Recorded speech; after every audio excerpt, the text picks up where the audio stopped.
Na-stroke ng 3 beses.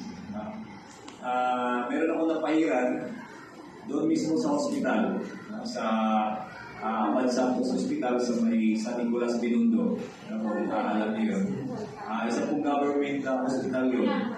So may tinawagan ako ng kapatid ko dahil meron siyang kaibigan na nasa hospital na nagkumatos. Sabi ko naman, sige po, puntahan ko. Sabi sa akin yung coach, puntahan mo na agad para baka mamaya hindi mo na maabutan. Kasi po, 15 days na po siya kumatos.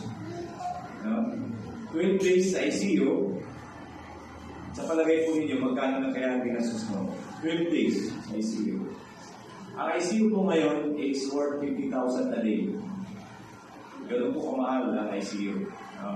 So, after 12 days, dahil meron po silang policy na kapag ang pasyente umabot ng 12 days at hindi pa bumigising, ililipat na po yun sa ward or sa private room. So dahil nga po sa nakapusa ng pera, nilipat po siya sa ward, charity ward. Ito po sila. Ito. Nadatnan po namin dahil alas 4 dumating ako doon sa charity ward. Tama-tama yung nag-grooving yung mga doktor. Nagulat ako. Bakit? Kasi yung anim, chinik up. Pero yung pasyente na nagkumatos, hindi na. Alam niyo kung bakit? Nung tinanong ko po yung asawa, sabi ng asawa, Kuya, sabi ko, bakit hindi na chinik up yung asawa mo? Binaypas ko kasi nandun kami. Umupo kami sa tabi, inagpas na namin yung nag-check up, nag-drawing. Hindi na po siya tinignan. Kasi meron po siyang machine. May picture ako niyan. May machine siya. May post dito, malaki. Malaking ganyan kalaki. Parang post na, alam niyo po yung sa washing machine, yung mga naglalaba dito. Ganun malaki yung post niya doon sa bibig. And then, sabi ko, bakit hindi na check up? Sabi na, Kuya, hinihintay na lang na mag-sign ako ng waiver. Kasi 15 days na eh. So wala nang parang very impossible na mabuhay pa. Di ba? Sabi nga nila, pagka ang kumatos, pag nabuhay, parang wala na rin. Bakit? Kasi gulay na eh. Putol na kasi yung ugat ng utang eh. So, ibig sabihin, parang wala nang pag-asa na magpanumbalik pa sa maging normal na tao. Kung mabubuhay man yun, baka sabihin mo, sana namatay na lang. Kasi magiging na lang siya, magiging ignited na lang siya. No? Di sabi ko, sige, din bago kami magpahin, nag-pray muna kami. Sabi ko, mag-pray muna tayo. So nag-pray kami. Pinahiran ko sa makatuwid. Alam niyo po yung ito. Ang dala ko po ay kalahati pa nito. Halos inubos po siya. Kasi wala na eh. Baka sakali na lang. No? Baka sakali na lang kami, na umali, mag-isip. So, ang ginawa ko, pinahid ko po siya. Lahat pinahiran ko na. Ang hindi ko lang napahiran yung ilalim ng dila kasi meron siyang post na nakakabit. No? Pati talampakan, pati gulugod dito.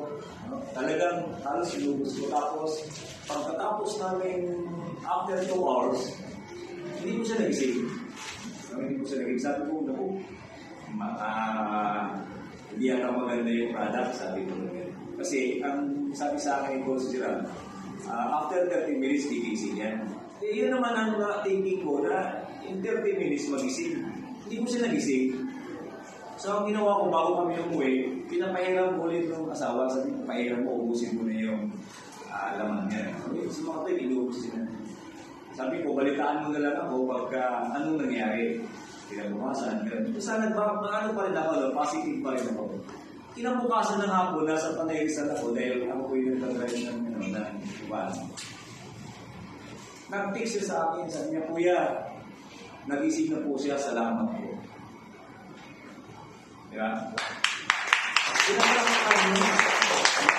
After 15 days, nag-isip po siya, isang pahit lang. After 3 days po, nakalabas po siya ng ospital. After 1 year, naglalakad na po siya. Wow. Yeah. Ganun po yung yung product natin. Kaya kung kayo, meron kayong ganung sitwasyon, meron kayong ganung kilala o kaibigan o mga anak na ganun ang nangyayari, itry niyo po. Baka isa kayo sa masasalamatan ng inyong kamag-anak o kakilala para pero masiglan. No? Sabi nga namin, hindi ko na ilan na yung makalakad. No? Basta mabuhay lang. Pero after 1 year, nakipagpuntahan sa asawa. Ibig sabihin, talagang nag-normalize siya.